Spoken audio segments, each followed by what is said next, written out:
रास्तों में बादल छाया करते हैं और देवता फूल बरसाते और सिहाते हैं। पर्वत, वन और पशु पक्षियों को देखते हुए श्री राम जी रास्ते में चले जा रहे हैं। सीता जी और लक्ष्मण जी सहित श्री रघुनाथ जी जब किसी गांव के पास से जा निकलते हैं, तब उनका आना सुनते ही बालक, बूढ़े, स्त्री, पुरुष सब अपने घर और काम काज को भूलकर तुरंत उन्हें देखने के लिए चल देते हैं। श्री राम, लक्ष्मण और सीता जी का रूप देखकर नेत्रों का फल पाकर भी सुखी होते हैं। दोनों भाइयों को देखकर सब प्रेमानंद में मग्न हो गए।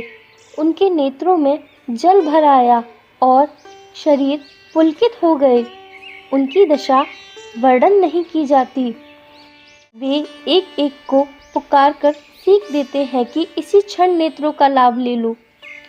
कोई श्री रामचंद्र जी को देखकर ऐसे अनुराग में भर गए हैं कि वे उन्हें देखते हुए उनके साथ लगे चले जा रहे हैं। कोई नेत्र मार्ग से उनकी छवि को हृदय में लाकर शरीर, मन और श्रेष्ठ वाणी से शिथिल हो जाते हैं। कोई बड़ की सुंदर छाया देखकर वहाँ नरम घास और पत्ते बिछाकर कहते हैं कि क्षण भर यहाँ बैठकर थकावट मिटा लीजिए, फिर चाहे अभी चले जाइएगा, चाहे सवेरे। कोई घड़ा भरकर पानी ले आते हैं और कोमल वाणी से कहते हैं, नाथ आचमन तो कर लीजिए। उनके प्यारे वचन सुनकर और उनका अत्यंत प्रेम देखकर दयालु और परम सुशील श्री रामचंद्र जी ने मन में सीता जी को थकी हुई जानकर घड़ी भर वड़ की छाया में विश्राम किया। स्त्री पुरुष आनंदित होकर शोभा देखते हैं। अनुपम रूप ने उनके नेत्र और मनों को लुभा लिया है। सब लोग टकटकी लगाए श्री रामचंद्र जी के मुख चंद्र को चकोर की तरह देखते हुए चारों ओर सुशोभित हो रहे हैं। श्री राम जी का नवीन तमाल वृक्ष के रंग का शरीर अत्यंत शोभा दे रहा है, जिसे देखते ही करोड़ों कामदेवों के मन मोहित हो जाते हैं। बिजली के से रंग के लक्ष्मण जी बहुत ही भले मालूम होते हैं। वे नख से शिखा तक सुंदर हैं और मन को बहुत भाते हैं। दोनों मुनियों के वस्त्र पहने हैं और कमर में तरकस कसे हुए हैं। कमल के समान हाथों में धनुष बाण शोभित हो रहे हैं। उनके सिरों पर सुंदर जटाओं के मुकुट हैं। वक्षस्थल, भुजा और नेत्र विशाल हैं और शरद पूर्णिमा की चंद्रमा के समान सुंदर मुखों पर पसीने की बूंदों का समूह शोभित हो रहा है।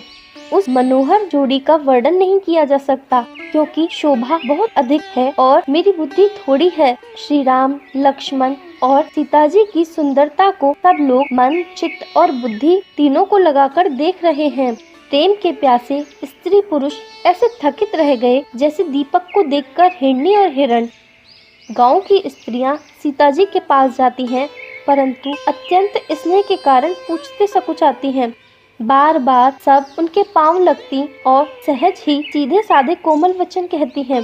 हे राजकुमारी, हम विनती करती हैं, परंतु स्त्री स्वभाव के कारण कुछ पूछते हुए डरती हैं।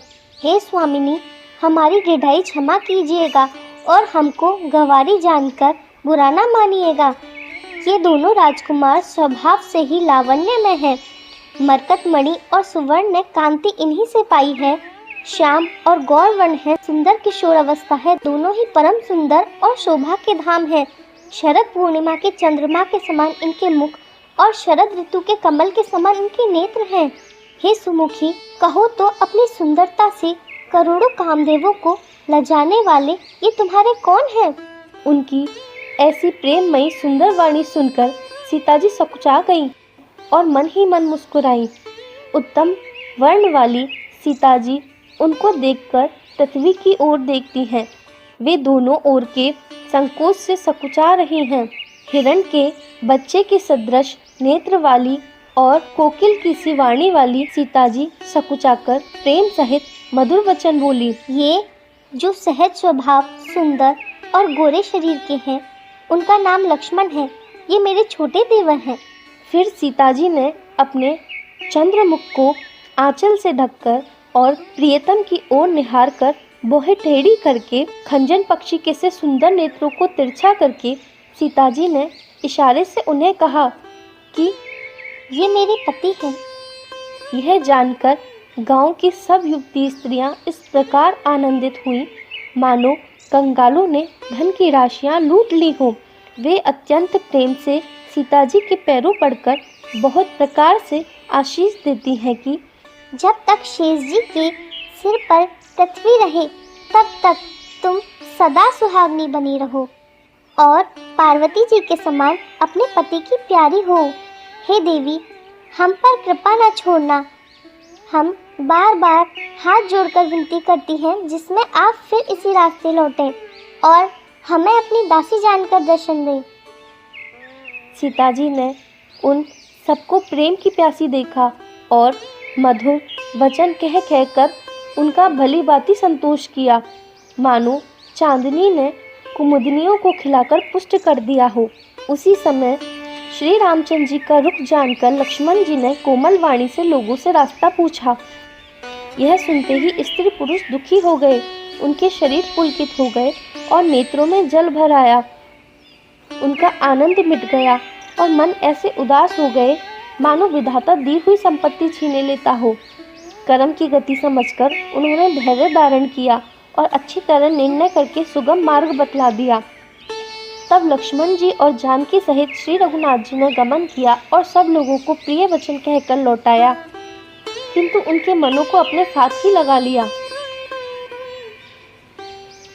लौटते हुए वे स्त्री पुरुष बहुत ही पछताते हैं और मन ही मन देव को दोष देते हैं। परस्पर विषाद के साथ कहते हैं कि विधाता के सभी काम उल्टे हैं। वह विधाता बहुत निरंकुश, निर्दय और निडर है, जिसने चंद्रमा को रोगी और कलंकी बनाया, कल्प वृक्ष को पेड़ और समुद्र को खारा बनाया। उसी ने इन राजकुमारों को वन में भेजा है। जब विधाता ने इनको वनवास दिया है तब उसने भोग विलास व्यर्थ ही बनाए। जब ये बिना जूते के रास्ते में चल रहे हैं तब विधाता अनेकों वाहन व्यर्थ ही रचे। जब ये कुश और पत्ते बिछाकर जमीन पर ही पड़े रहते हैं तब विधाता सुंदर सेज किस लिए बनाता है। विधाता ने जब इनको बड़े बड़े पेड़ों का निवास दिया तब उज्जवल महलों को बना बनाकर उसमें व्यर्थ ही परिश्रम किया। जो ये सुंदर और अत्यंत सुकुमार होकर मुनियों के वस्त्र पहनते और जटा धारण करते हैं, तो फिर करतार ने भांति भांति के गहने और कपड़े वृथा ही बनाए। जो ये कंद मूल फल खाते हैं तो जगत में अमृत आदि भोजन व्यर्थ ही है।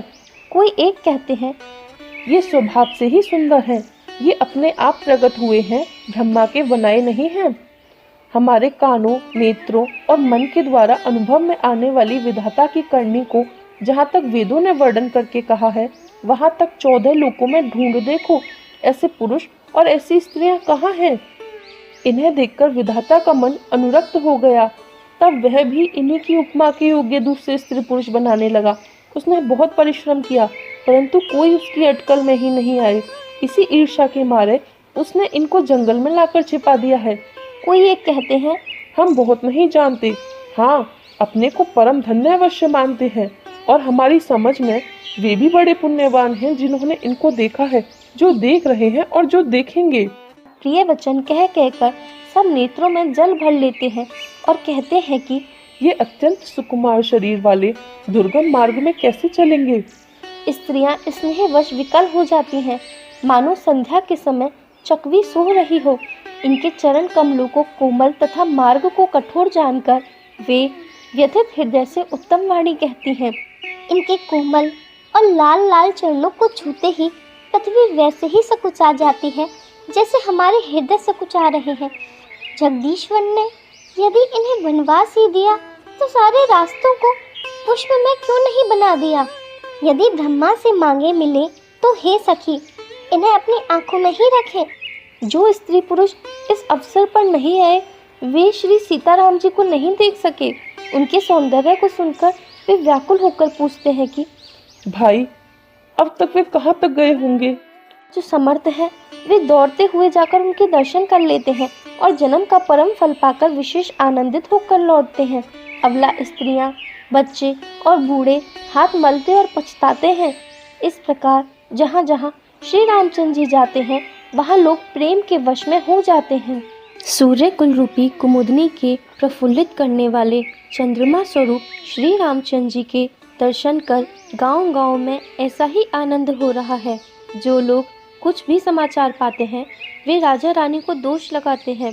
कोई एक कहते हैं कि राजा बहुत ही अच्छे हैं जिन्होंने हमें अपने नेत्रों का लाभ दिया। स्त्री पुरुष सभी आपस में सीधी स्नेह भरी सुंदर बातें कह रहे हैं। वे माता पिता धन्य हैं जिन्होंने इन्हें जन्म दिया। वह नगर धन्य है जहाँ से ये आए हैं। वह देश, पर्वत, वन और गांव धन्य है और वही स्थान धन्य है जहाँ जहाँ ये जाते हैं। ब्रह्मा ने उसी को रचकर सुख पाया है जिसके ये सब प्रकार से स्नेही हैं। पथिक रूप श्री राम लक्ष्मण की सुंदर कथा सारे रास्ते और जंगल में छा गई है। रघुकुल रूपी कमल के खिलाने वाले सूर्य श्री रामचंद्र जी इस प्रकार मार्ग के लोगों को सुख देते हुए सीता जी और लक्ष्मण जी सहित वन को देखते हुए चले जा रहे हैं। आगे श्री राम जी हैं, पीछे लक्ष्मण जी सुशोभित हैं। तपस्वियों के वेश बनाए दोनों बड़ी ही शोभा पा रहे हैं। दोनों के बीच में सीता जी कैसी सुशोभित हो रही हैं, जैसे ब्रह्म और जीव के बीच में माया। फिर जैसी छवि मेरे मन में बस रही है उसको कहता हूँ।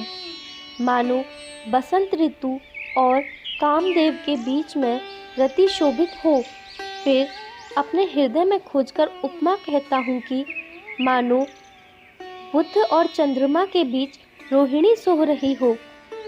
प्रभु श्री रामचंद्र जी के चरण चिन्हों के बीच बीच में पैर रखती हुई सीता जी डरती हुई मार्ग में चल रही हैं और लक्ष्मण जी, सीता जी और श्री रामचंद्र जी दोनों के चरण चिन्हों को बचाते हुए उन्हें दाहिने रखकर रास्ता चल रहे हैं। श्री राम जी, लक्ष्मण जी और सीता जी की सुंदर प्रीति वाणी का विषय नहीं है, अतः वह कैसे कही जा सकती है। पक्षी और पशु भी उस छवि को देखकर मग्न हो जाते हैं।